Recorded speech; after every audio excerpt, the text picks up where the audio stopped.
former ambassador Daniel Freed joins us now with his perspective from Washington. Yeah, an extraordinary career, sir. 6 presidents thought your expertise was worth keeping. Obama, George W. Bush, Bill Clinton, George H.W. Bush, Reagan, Carter. You've been in the room, so to speak, for decades until now. What are your thoughts about not being kept around? And not just you, pretty much the top echelon of the most experienced people at the department. Well, speaking for myself, it seemed time to leave after 40 years. Of course, I'm going to miss the involvement. I'm going to miss the pace.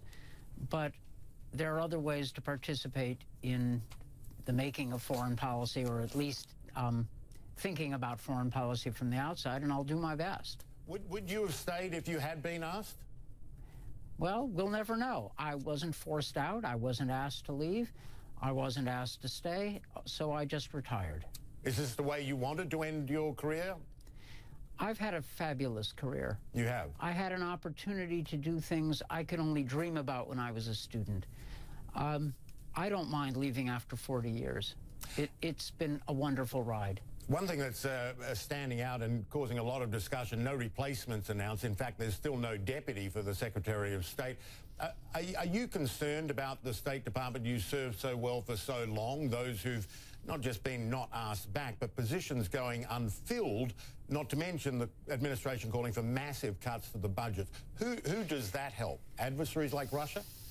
Well, it is a potential problem only because the lack of a senior team in place means that the State Department and the U.S. government, that the United States, does not have a capacity it might need if something, especially if something goes wrong. And believe me, in foreign affairs, something always goes wrong. Now, this is a fixable problem. I hope that there are people in the pipeline that will come out, be nominated quickly, and that the State Department will get its A team in place. Usually, the practice, at least in the previous transfers I know well, is that people leaving are asked to stay until their successors are confirmed by the Senate. That's a good practice because you keep your some top team in place. The Trump administration is doing it in a different way, and I just hope that in a few weeks or months we'll be in a different place. And you're one of the top 4 in those positions who were not asked to stick around, and that's 150 years of institutionalized knowledge of how that place works and how diplomacy works. I wonder, what do you as a career public servant make of these claims of a so-called deep state, a group of politically motivated civil servants influencing policy from within at odds with the administration? I mean, does that carry any water with you?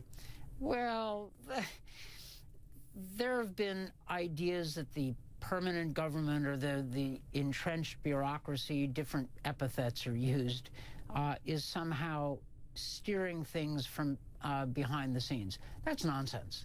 That's nonsense.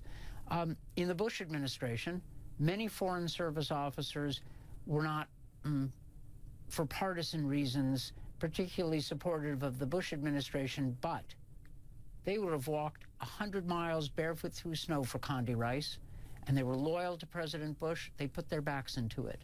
Under the Reagan administration, George Shultz, the Secretary of State, led us for the best Soviet policy we ever had as a nation. It's simply not true. The Foreign Service and civil servants generally in the State Department and throughout the government will work loyally, and they want to be of service. What concerns you most about Russia's role or apparent role or alleged involvement in U.S. politics of late? What do you think Mr. Putin's motivation has been, to support one side or another, or do you think more broadly he's just opposed to the U.S. philosophically and wants damage done? Russia is not our friend. They share neither our values nor our interests. And although we in the United States have been focused on Russia's role in our elections, Russia is pushing against and frankly engaging in subversion against the institutions of the West generally, not just the United States. All through Europe, Russian money, Russian levers of influence are being played to weaken the West. Now, by all means, we ought to try to find ways to cooperate with Russia if we can, but we ought to keep in mind what Russia is and what Russia is doing, and as we search for cooperation, keep our expectations under control. Now, the administration's Russia policy is under development. There were a lot of questions, and I think it's a work in progress. But by all means, let us be realistic about the Russia we've got, not the Russia we want to have. And just finally, you said that the West is at a low point, the lowest in decades. What do you mean by that, and why is that? What I meant and what I mean is that there is self-doubt within the West about the values that have brought us so much success since 1945 and since 1989. A rules-based world, a so-called liberal world order wrapped around human rights, strong institutions of the West, and working with other democracies like Japan, Australia, Canada, to set the world's agenda has been a fabulous success. Now, that vision is being doubted by many in the United States, many in Europe.